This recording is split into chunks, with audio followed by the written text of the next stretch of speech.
Apple Computer was established in 1976 by Ronald Wayne, Steve Wozniak, and Steve Jobs. After only 2 weeks, Wayne left the company and sold his 10% stock for $800. If it kept those 10% to this day, it would be worth over $60 billion.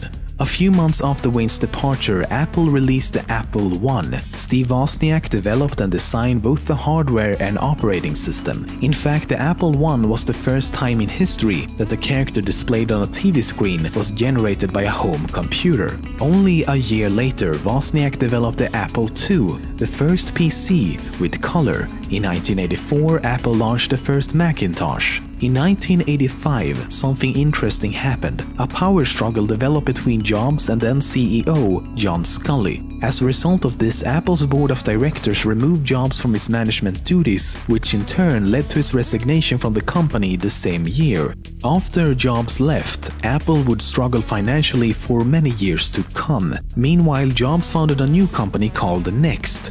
Next released a couple of PCs, but most importantly, developed software like NextStep and OpenStep. These would later on serve as the building blocks for Mac OS X. Because of Next's continued growth and Apple's continued financial failures, Apple actually purchased Next in 1996. And as part of the agreement, Steve Jobs returned to Apple. Once he was back at Apple, Jobs began restructuring the company's product line, and products like the iMac G3, Mac OS X, iTunes, and most importantly the iPod were all released. The iPod was a major success, which in turn led to the company changing its name from Apple Computers Inc. to simply Apple Inc. In 2007, Apple released the iPhone and has since become the most valuable brand in the world. Almost every advertisement and all promotional material for Apple's products has the time set to 9:41 a.m. This is because on the 9th of January 2007 at 9:41 a.m., Steve Jobs unveiled the iPhone to the public. Nowadays, it's easy to take things for granted, especially technology. We use things every day without really thinking about it. For example, when was the last time you thought about the origin of rounded rectangles? In 1981, Apple employee Bill Atkinson came up with a new algorithm to draw ovals and circles on the Macintosh. But Steve Jobs wasn't impressed. He wanted something more. He wanted rectangles with rounded corners. Bill said it would be almost impossible and impractical, but Jobs insisted. So the very next day, Bill came up with a new algorithm that could draw rectangles with rounded corners just as fast as regular rectangles. He simply called them round rects. But even though Apple wasn't the first to use this sort of primitive, they are certainly responsible for its use in more or less every user interface ever since. Apple fans can be a little extreme at times, and don't get me wrong, I like that sweet taste of a good apple every now and then, but I mean, there's a lot of other fruit out there. Why limit yourself to a tiny apple when you could have like a melon, right? I mean, seriously, you can't say no to a melon. Just look at that thing. Wow. Is anyone else getting weirdly turned on by this? Fans of Apple, the company, can be a little extreme. A Japanese blogger so badly wanted to have the first iPhone 6 that he started waiting outside an Apple store 7 months before the iPhone 6 was expected to be released. I say expected because at the time, the iPhone 6 hadn't even been announced yet. But he gave up pretty quickly and didn't actually sit there for the entire 7 months. Have you ever read through an entire end-user license agreement? That's a rhetorical question, and if you said yes, you're fucking lying. There is nothing in this world we agree to faster than this wall of text. But if you were to read the EULA for iTunes, which I absolutely did not do, at the very end, you'll find this clause. You also agree that you will not use these products for any purposes prohibited by the United States law, including without limitation the development, design, manufacture, or production of nuclear, missiles, or chemical or biological weapons. I'm not entirely sure how that goes along with iTunes, but yeah, it's there in case, you know. In case you should want to spend the weekend creating biological weapons with your friends and stuff, you know, like that kind of stuff. Yeah, that happens. We've all been there. When Apple first started releasing laptops, the logo on the back was always upside down, or the right side up depending on how you look at it.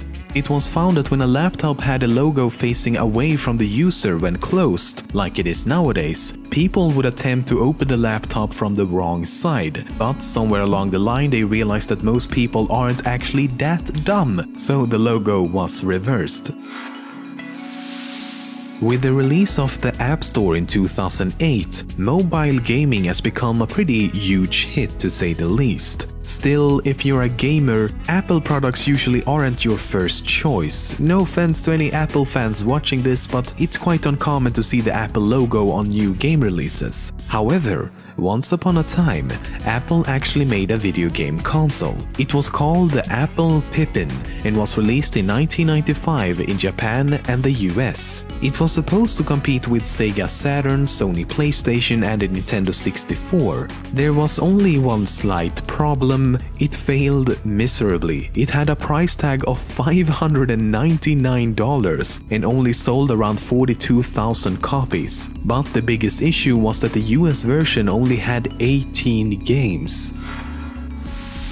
There's a lot of rumors about the Apple logo and why the company is named Apple. For example, a popular misconception is that the logo is a representation of the forbidden fruit mentioned in the Bible. The truth, however, is far more unexceptional.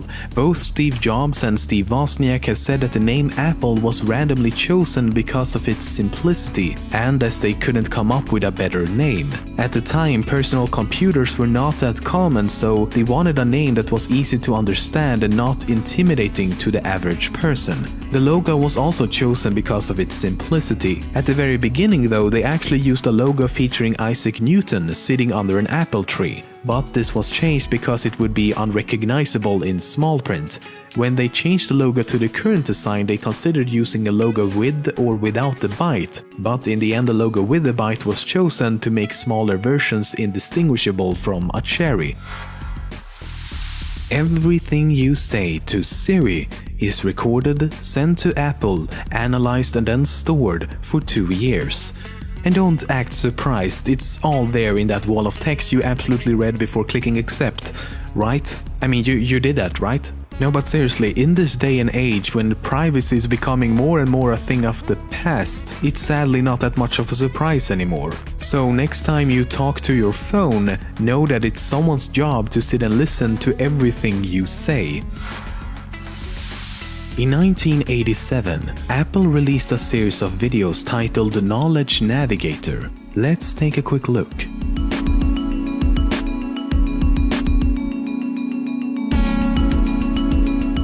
It's a pretty amazing coincidence that exactly 20 years later, Apple would unveil the iPhone with more or less the same touch technology shown in the video. But that's not why I showed you this. Let's look at it again. It's quite hard to see, but the calendar in the video says September 16th. Then he asks the personal assistant for a research paper from 5 years ago. There's an article about 5 years ago, Dr. Flemson or something. He published in the Journal of Earth Science of July 20 of 2006. Which turns out to be from 2006. That means the video is set to take place in September 2011. Now here's the thing. Siri, Apple's actual personal assistant, was released in October 2011, only a month after the date they predicted.